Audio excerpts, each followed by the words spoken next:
Hello everyone, welcome to my channel. So we are going to solve 10 power x plus 10 power x plus 10 power x by 5 power x plus 5 power x plus 5 power x is equals to 100. So let's start with today's video solution. So first time combine the numerator. So it becomes 3 times 10 power x. Now combine the denominator. It gives us 3 times 5 power x is equals to 100. We can cancel out this 3 with 3. Now 10 power x by 5 power x is equals to 100.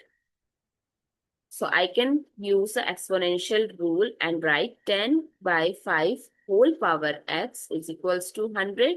So it becomes 2 power x is equals to 100. Now I am taking log on both sides. Log 2 power x is equals to log 100. And it becomes x log 2 is equals to log 100.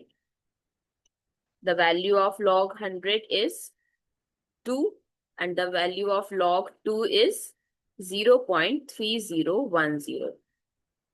Here I'll find it like this, log 100 by log 2 and then put the value. So x is approximately 6.64.